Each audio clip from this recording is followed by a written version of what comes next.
start back on this painting. I started a little while ago. I want to show you basically this underpainting technique. This is a very classical approach to painting. I'm going to be, so here's the sketches. The painting is going to look like that when it's done as far as the overall feeling with all the detail.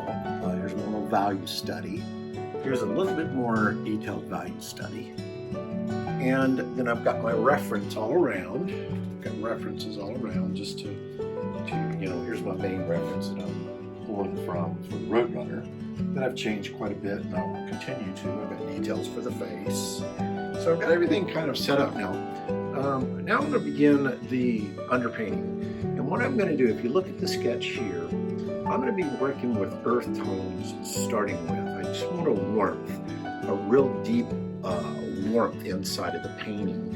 And the sensation I want to get across is this real strong speed, like this Roadrunner is just almost, I mean, just booking across the desert here.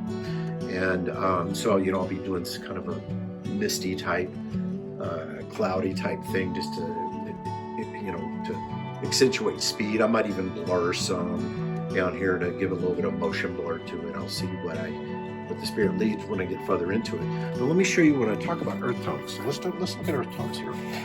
This is what the old masters did when they did their block out of the painting. So you have things like burnt sienna, which is a little bit more of a reddish. Even more red is like a red ochre. Okay, and then these are the main ones that I block in with. I use a raw umber, which is a little bit more of a yellow brown, dark. It's very dark. And then I use a burnt umber, which is a little bit more of a reddish brown, and it's real dark. I use these as basically establishing values down. So you see here, this is actually burnt umber that I used to block this out. Actually, this is raw umber. It's a little bit more of a yellowish, but I'm going to be glazing more kind of red ochre in here just to get some of that warmth. And it's just to build the foundation for all these other colors that will be laid on top. So I want to put all that warmth underneath. I'm going to glaze some yellows and yellow ochre and things in here just to get that feeling of the hotness of the desert. And then I'll be complementing that with a bluish green or a green, which is opposite on the color wheel. I'm gonna avoid using anything in the purple range. So you'll see I don't have any purple in here. I'm just trying to narrow it around the real warmth. So all my neutral colors, all my shadowy colors, will have a little bit more of the bluish green mixed in with the red just to give it a cool, shadowy feel. So I'll begin and show you how it progresses. Here we go. So I've got a yellow ochre down and a little bit of raw sienna. But I'm going to start mainly with this yellow ochre. And what I want to do is, you see, I'm going to just do a wash. So this is going to be very fluid.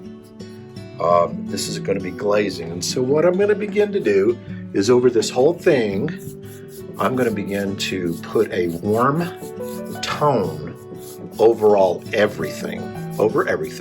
It's transparent. Okay, and so I am just glazing. And the intention for this is to actually have to get that warm tone to show through everything. And so I'm going to begin to just glaze. It's nothing fancy. It's just putting a wash of this warmth over everything. Makes a big difference to have that underneath because that warmth will show through, and it helps kind of establish some of the overall warmth to the piece. You just want to keep it real transparent.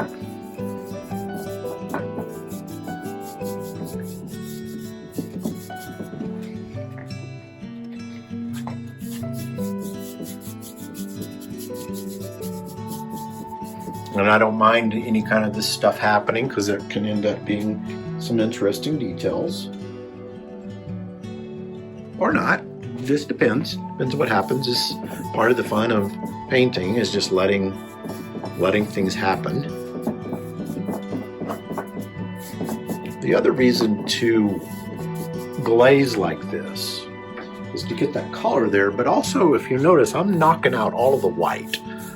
All of the white is being glazed back. And there's a reason for that. The reason I do that is because that way I can choose where I'm going to put the lightest lights. If you'll notice, that's going to be around his head area. That's going to be where the brightest contrast is. That's part of a compositional thing. But right now, I'm just glazing.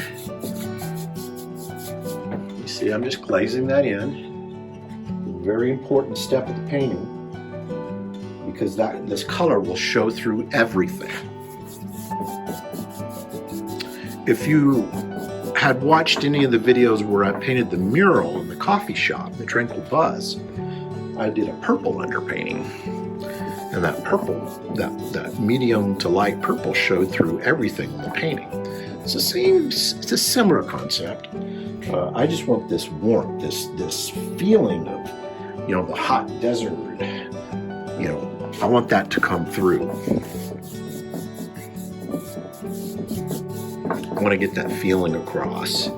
This is going to be the first glaze of that. I'm trying to knock out all the white. And the reason why, as I said, that I'm knocking out all the white is because I want to be able to choose where that whitest white, which I will introduce back in, I want to be able to introduce that to a place that will be important to the painting. So I'm going to lead your eye to that bright white. Getting a little bit of the yellow one here. I'm going to glaze some more on that. So right now, I'm just building up, just glazing colors, not concentrated on detail right now. This is just part of the block in. I'll probably do a couple of layers of this. May even grab some straight yellow if I want to make it a tad bit warmer, but we'll see. So you can see what's happening. So here's the straight white. Here's just that glaze, and it basically is taking the white down to roughly about a number 1 value. Darker than white. White is 0. Just add a tone to there. Get rid of the white. Add a warm glaze in there. And you'll notice too the texture. This painting here, I've got a lot of texture on it. I actually used modeling paste down because I wanted to have some rough texture. And you'll notice I did the texture that'll flow. This texture flows with some of the wispiness. I did that intentionally. Modeling paste is neat. It's sort of like gesso, except it's thicker, and you apply it with a palette knife. In this case, I applied it with my hand and fingers. You can see kind of the texture happening here. What'll be cool is you'll see later on in the painting, I'm going to dry brush over it and catch those ridges and look like a really rough brush stroke. So I will continue this. All right, now I've got that blocked in. Just did a layer. I can do another layer if I want. You can see it's a nice kind of muted yellow. Now I'm going to go in here and I'm going to begin to glaze in. You'll see here I'm going to be able to glaze in some red ochre. This is going to be burnt sienna and red ochre. It's more of a reddish tint. I'm going to glaze that over here to get a little bit more of that reddish feel coming through on the bird.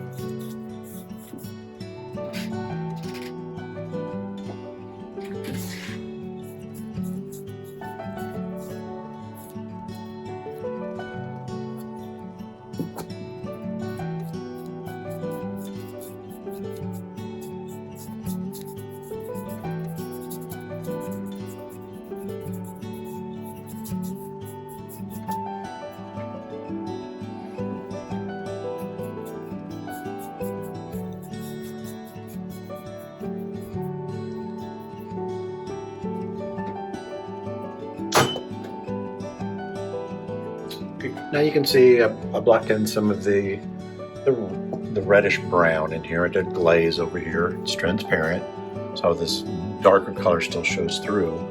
You can see I'm setting it up for all the detail. And the other thing too is I want to get this, it's really important in this painting, is that whole Roadrunner needs to be silhouetted. It needs to be there needs to be the darker mass.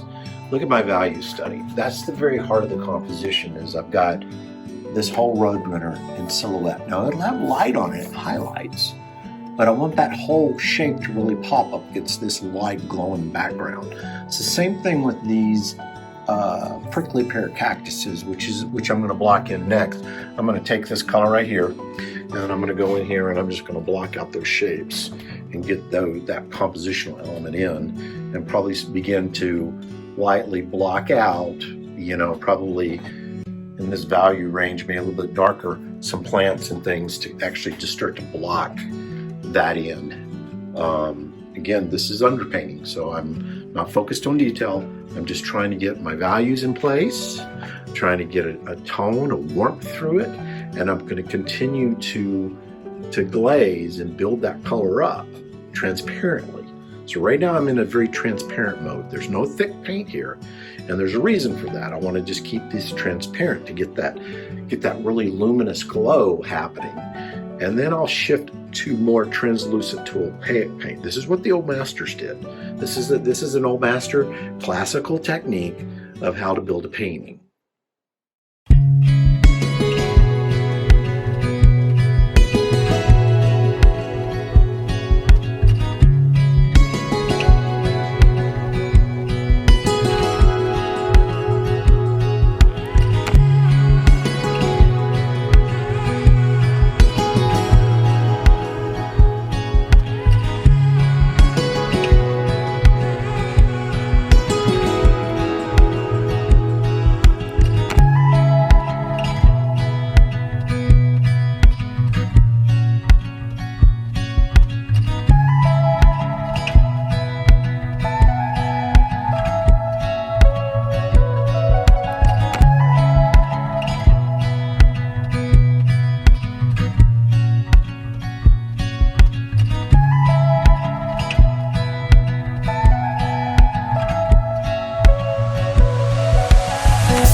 Okay, now I've laid the painting on the floor.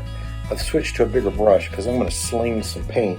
So I want to get, I don't care if it gets on the floor, I'll wipe it up, but I want to get this movement feeling. So I'm going to let go. See what's happening? See that stuff? I'm just flinging paint. Yeah, I'm channeling my inner Jackson Pollock here. I'm just gonna fling, you know, it could be dirt that he's kicking up. Come over here. Yeah, this is fun. So I'm loading up, I'm using those same two colors, yellow ochre with a little bit of a red sienna. Got a little bit more water so I can get some droplets. And then let her rip. I already like it. I already like the splatters. Yeah, I'm going to have to clean it up off my floor, but hey, I'm going to go ahead. Ready? I'm going to go boom, boom, boom, boom, boom, boom, boom. Yeah, see? Boy, that's fun. It's fun. Just flinging paint. Yeah. Just dink, dink, dink, dink. See all the cool stuff? The neat technique. All right, now we've got the underpainting completed. So basically you can see all of the warmth. I wanted all that warmth to come through, and it'll be underneath as I'm putting colors on top. So I'm setting it up for this situation here where I'll start adding in the greens and complementary colors in here just to work with that yellow. But yeah, you can see I've got the bays here. I've got a lizard blocked in right here. And just real quickly, I'll do more details on him when I build it up. And then these prickly pear cactuses, I've just got some base down color for the other plants that'll be more in that bright light. You can see I also did a little bit of a light and shadow just to block that in. Also too, you can see I did a little bit of wash up here so that I can start to get these cloud masses like this. And notice, I want you to notice how I'm setting up the values here. So remember, in another video, I talked a lot about the values. So what's so important is look at my value study here, and I'm trying to kind of create this focal point right around the head here. And so I've toned this back as far as the values. And as I paint, I will match that value, maybe go a little darker as I'm mixing colors and things in there. And you're going to see that later on. You can see how I just darkened some of these corners. I established just the beginning of the flow of the movement, which I'll accentuate. And if you look really closely, the texture here, when I put the texture on, I also made that texture have a flow through that. So that's going to accentuate it even more. And so, yeah, there we go. So this is what I call an underpainting. It's complete. Now I'm ready to go to the building up the body color, which is kind of the really core of the painting. And that's what I will be doing next.